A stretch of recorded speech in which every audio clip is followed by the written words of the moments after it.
20 tanda-tanda lo mungkin seorang Sigma. Pertama, lo ngerti semua omongan orang tapi jarang ngerasa perlu jawab. Lo cuma senyum dikit karena tahu kebanyakan cuma pamer luka yang dibungkus pendapat. Kedua, lo nyaman sendiri tapi bukan kesepian. Justru di kesunyian itu lo recharge, bukan tenggelam. Ketiga, lo gak butuh disukai semua orang. Karena lo tahu, bahkan kebenaran pun punya haters. Keempat, lo bisa ramah tanpa harus pura-pura akrab.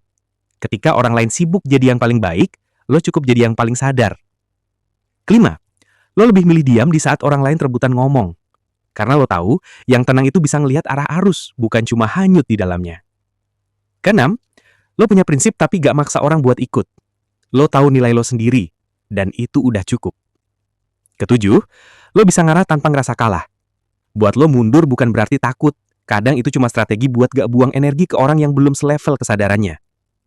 Kedelapan, lo ngerti emosi orang tapi gak gampang ke bawah.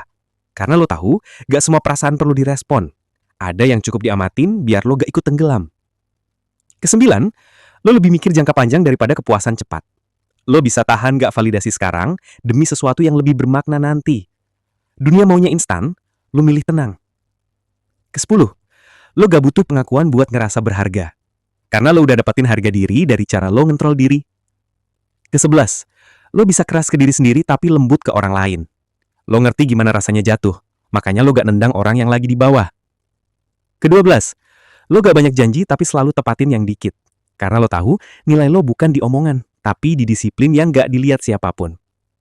Ketiga belas, lo gak gampang kagum sama orang populer. Buat lo kekuatan sejati itu ada di yang bisa jaga diri walau gak ada yang tepuk tangan. Keempat belas, lo gak pamer luka tapi lo jadikan bahan bakar. Orang lain curhat di publik, lo healing di diam.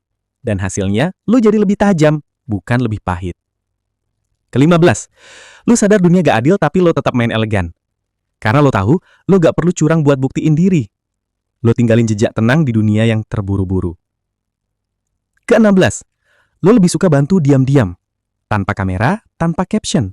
Lo ngerti bahwa kebaikan sejati gak butuh panggung. Ketujuh belas, lo bukan antisosial, lo selektif. Karena lo tahu, gak semua orang pantas dapat akses ke kedamaian yang lo jaga mati-matian. Kedelapan belas, lo gak reaktif tapi responsif. Lo gak marah karena emosi, tapi bertindak karena perhitungan. Kesembilan belas, lo lebih suka fakta daripada drama. Lo lihat manusia bereaksi dari egonya, dan lo cuma geleng kepala pelan. Kedua puluh, lo bukan sombong, lo sadar kapasitas lo. Lo tahu kapan harus turun tangan, dan kapan harus mundur dengan elegan.